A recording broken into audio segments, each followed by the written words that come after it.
Decisão sem número, de 14 de dezembro de 1890. Manda queimar todos os papéis, livros de matrícula e documentos relativos à escravidão existentes nas repartições do Ministério da Fazenda.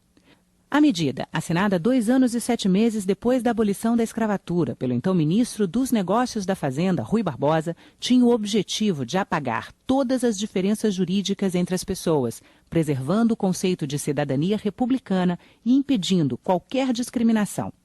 A decisão de Rui Barbosa atingia parcela importante da documentação sobre os escravos.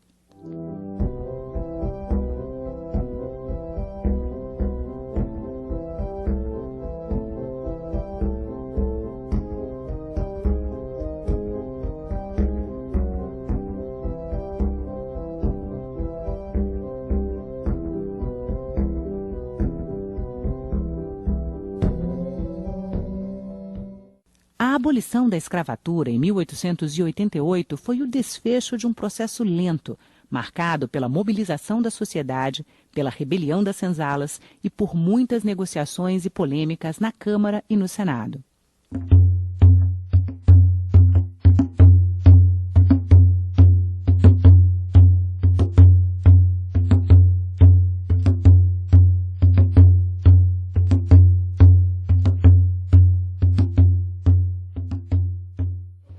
A escravidão durou no Brasil 150 mil dias, aproximadamente.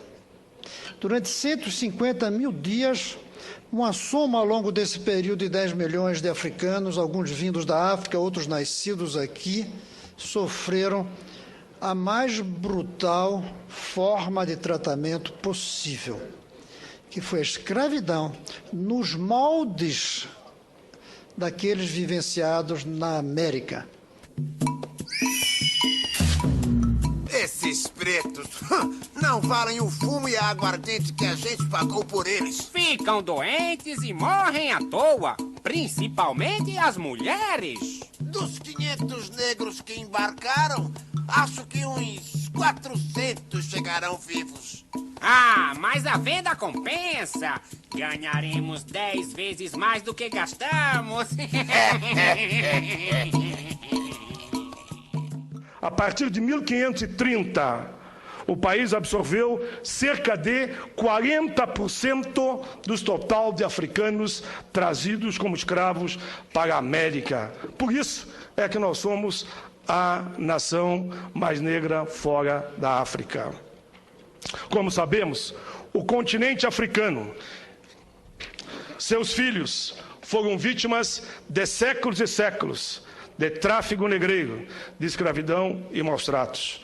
Milhões de pessoas transportadas como cargas nos chamados navios negreiros, empilhados, sem conseguir se mover, sem conseguir se alimentar. Muitos se jogavam ao mar, sonhavam em voltar nadando à pátria-mãe em nome da liberdade.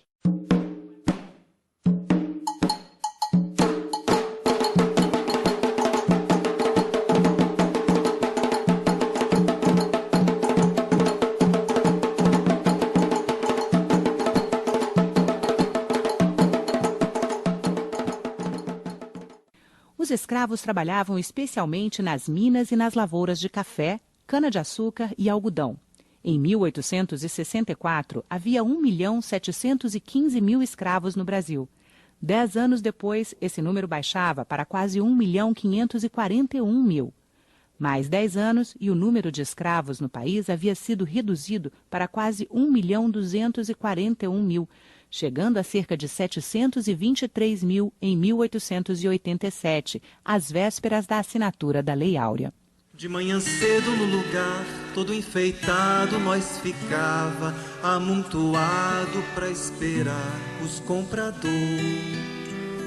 Depois passava pela frente de um palanque, afincado ao pé de um tanque que chamavam bebedouro. E nesse dia minha véia foi comprada numa leva separada por um senhor, mocinho ainda. Minha véinha, que era flor dos cativeiros, Goité, mãe de terreiro da família dos Cambindas. No parlamento, o primeiro texto abolicionista a tramitar foi uma representação de José Bonifácio, patriarca da Independência, à Assembleia Constituinte de 1823. Daí em diante foram 65 anos de luta até que a escravidão fosse abolida. Homens simples, fortes, bravos, hoje míseros escravos, sem ar, sem luz, sem razão, são mulheres desgraçadas, que sedentas ao quebradas, de longe, bem de longe, vem. Antes da Lei Áurea, o parlamento aprovou algumas leis que prepararam o Brasil para a abolição da escravatura. Uma das principais, em 1850, foi a que conseguiu acabar com o tráfico de escravos, conhecida como Eusébio de Queiroz. 21 anos depois, em 1871, o parlamento aprovou a Lei do Ventre Livre, que assegurava, com algumas restrições, a liberdade aos filhos nascidos de mãe escrava. Os debates em torno dessa lei mobilizaram a sociedade e deram ânimo ao movimento abolicionista. A sociedade brasileira contra a escravidão é um sucesso! Tem razão, patrocínio, mas precisamos intensificar nossos contatos políticos. Essa é uma luta difícil. Não podemos parar. Vamos organizar outras sociedades. Vamos continuar nossas denúncias na imprensa. A propriedade escrava é um roubo. É contrária aos princípios humanos. O caminho para a abolição não foi fácil. De um lado, os abolicionistas, inspirados no pensamento revolucionário do século XVIII, condenavam a escravidão, considerando-a incompatível com o liberalismo. De outro, os escravistas apontavam a importância econômica do escravo no contexto do sistema de produção estabelecido no século XIX em áreas periféricas, o plantation. Esse sistema, que privilegiava a monocultura, baseava-se no emprego em larga escala de mão de obra escrava, com o objetivo de atender às demandas das metrópoles.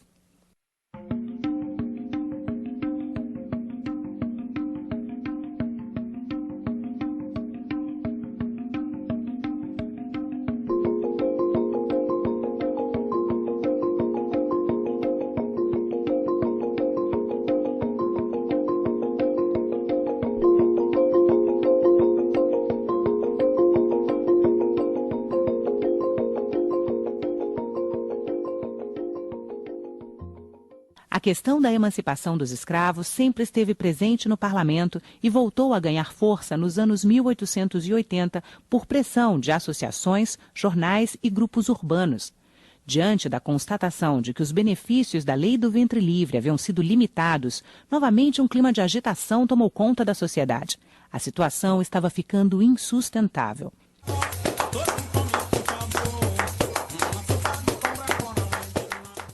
Em 1884, o gabinete Dantas apresentou proposta que resultou na Lei dos Sexagenários, ou Lei Saraiva-Cotegipe. Ela tornava livres os escravos maiores de 60 anos de idade.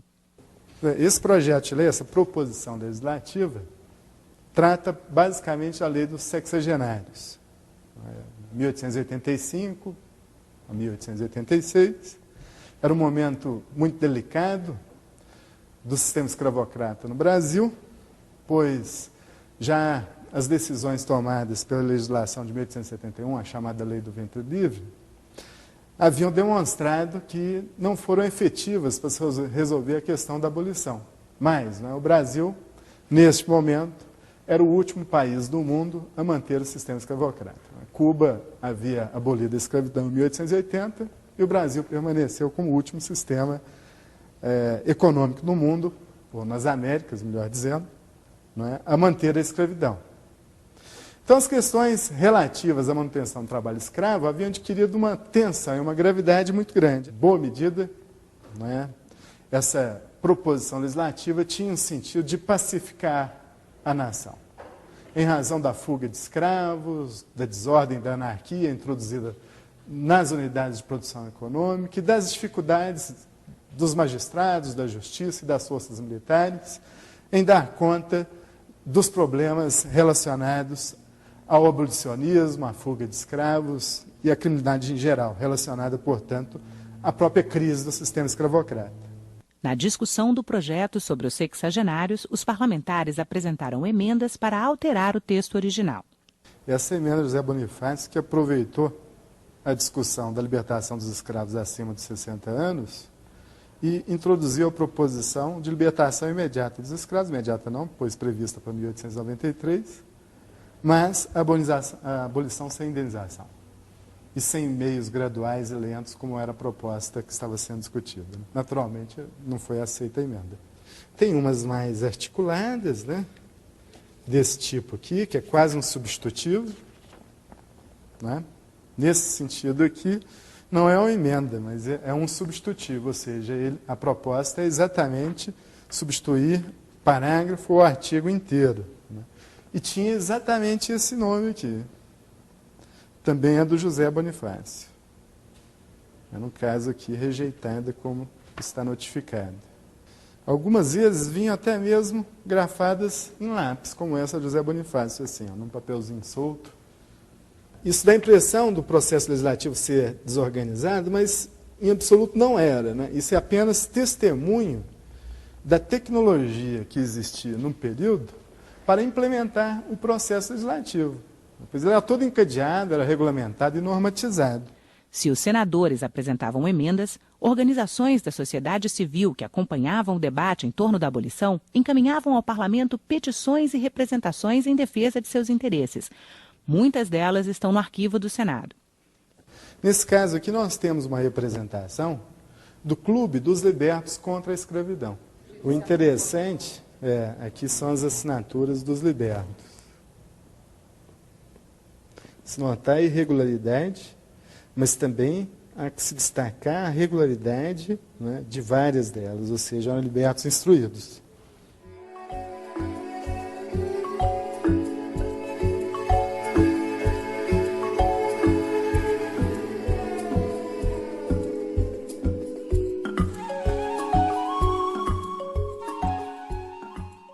Em menos de 2 anos, durante a tramitação da proposta de libertação dos sexagenários, houve 2 dissoluções da Câmara e 2 trocas de gabinete, com a substituição dos liberais pelos conservadores.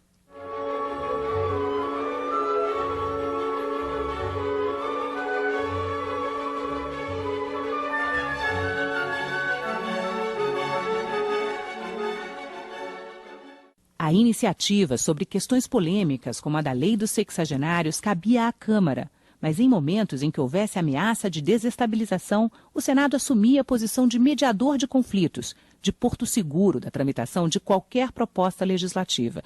Isso era possível porque o Senado exercia influência sobre a vontade política da Câmara dos Deputados. Na análise do projeto que deu origem à lei dos sexagenários, houve um fato significativo. O debate começou pelo Senado e não pela Câmara. Isso facilitou a tramitação da proposta e deu uma resposta à impaciência popular.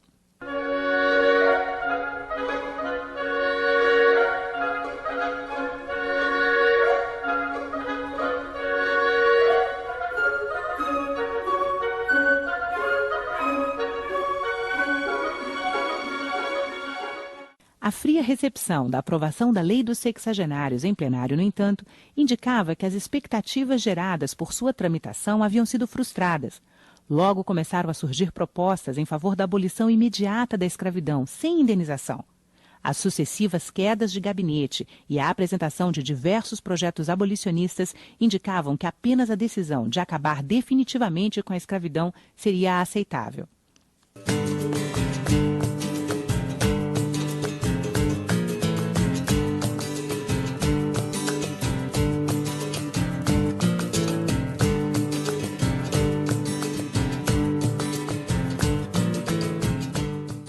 Nos pouco mais de 2 anos que separam a Lei dos Sexagenários da Lei Áurea, ficou clara a crise de legitimidade do sistema escravista.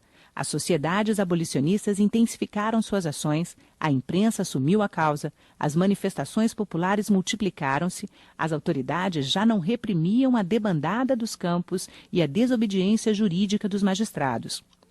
Os proprietários passaram a generalizar a alforria forçada, liberdade por meio de contrato de prestação de serviço com prazo determinado. No parlamento, o debate estava instalado de forma irreversível.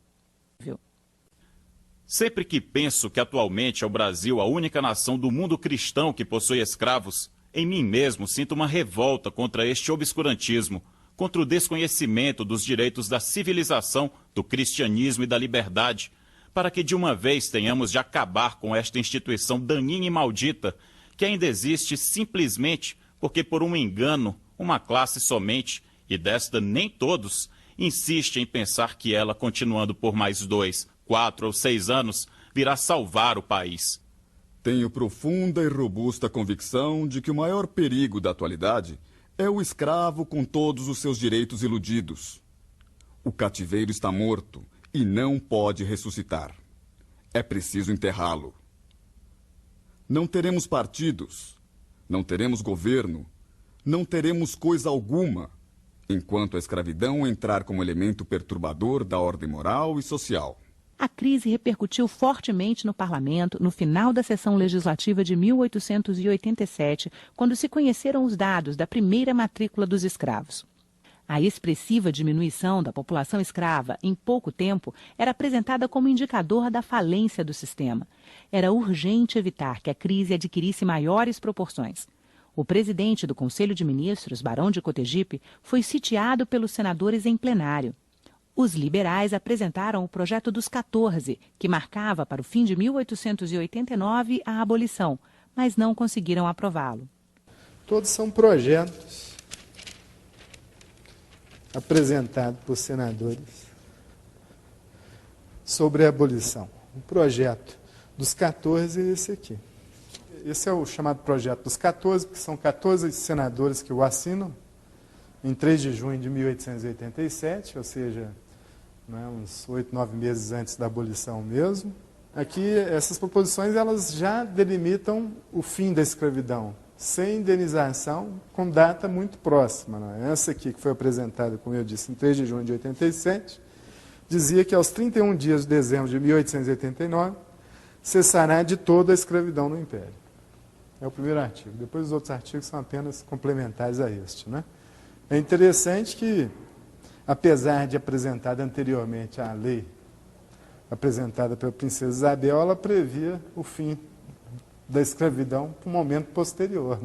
Ou seja, é por isso mesmo que a chamada Lei Áurea foi adotada, vamos dizer assim, num ritmo muito acelerado, porque a situação realmente já estava perdida para os escravocratas.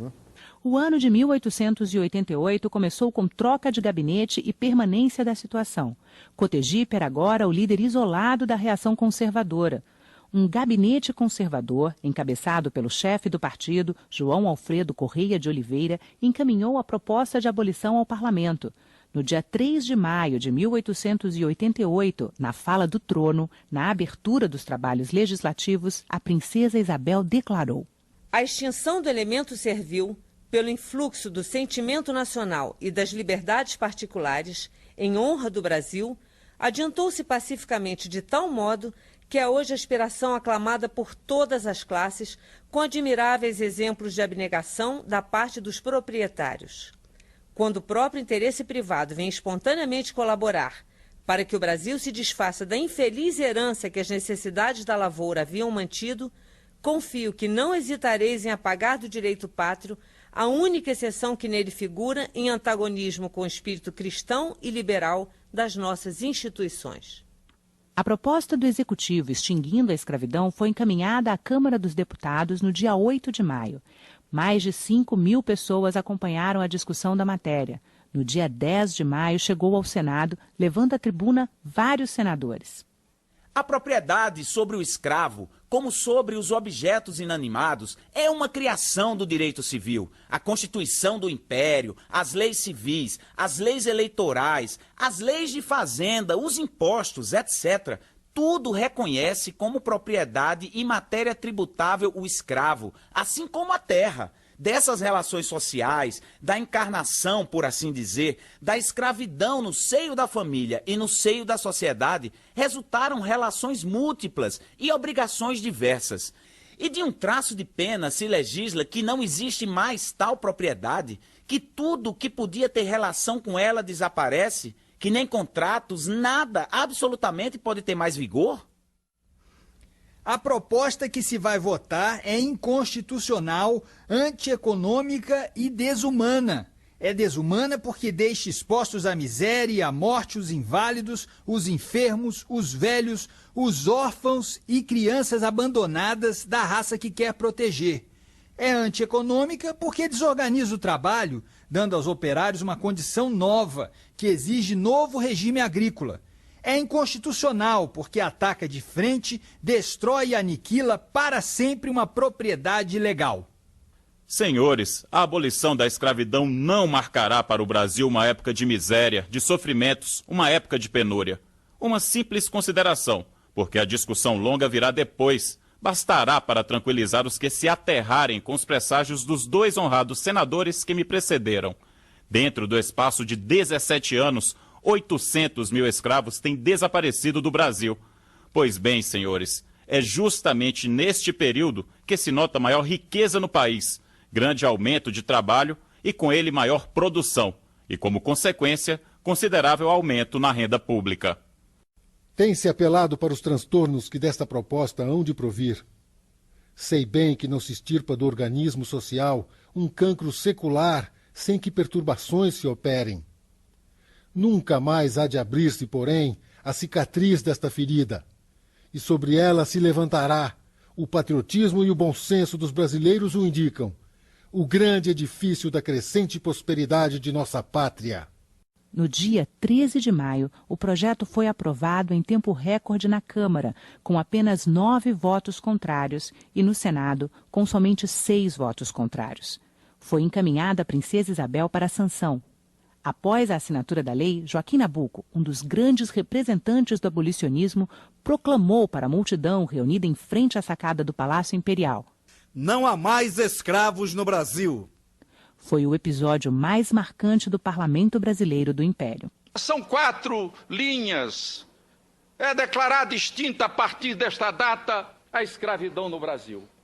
Mas nessas palavras estão rios de sofrimento, estão correntes de sangue, estão lagos de torturas, o que foi o sofrimento do povo negro no nosso país. Mas também, sem dúvida, senhor presidente e senhores senadores e senadoras, está presente a luta de quantos brasileiros se uniram a que ela se tornasse realidade. A rapidez com que acontece a tramitação do projeto na Câmara e no Senado dá conta desse clima de completo delírio que todos os cronistas da época reportam quando se refere à aprovação da lei no parlamento. Quer dizer, a cidade realmente estava num clima de completa ebulição, quase fora de si, como dizia o Machado de Assis, o grande sol.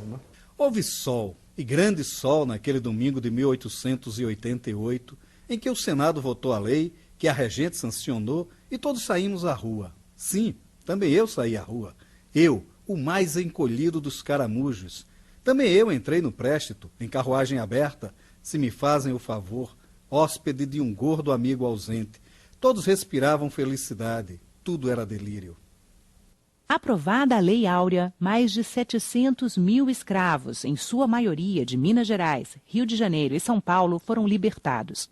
Livres, mas sem meios para reconstruir a vida, os ex-escravos passaram a constituir um grupo da população privado de direitos fundamentais e sujeito a condições adversas, situação reproduzida ao longo do século seguinte e que ainda hoje persiste. Seu Zé, vim lhe avisar que tem onde o senhor dormir agora. Onde é, comadre? Lá perto de onde eu moro, num lugar que estão chamando de favela.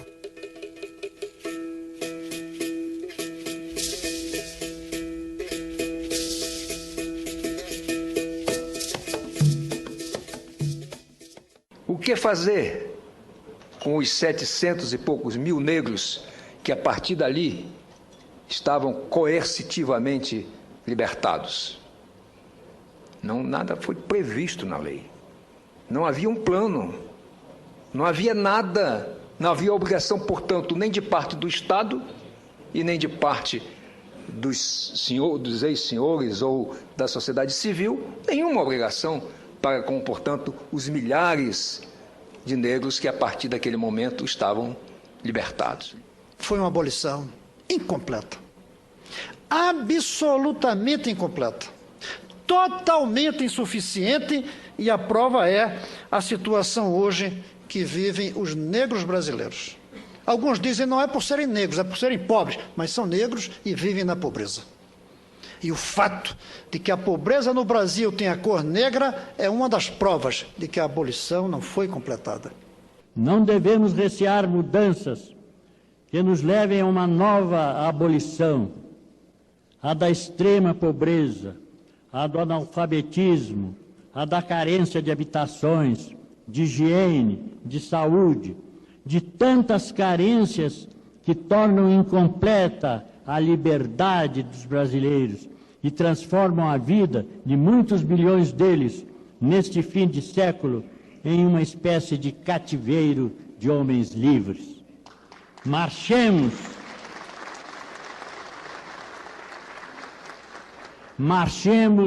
para a abolição da escravidão social no Brasil.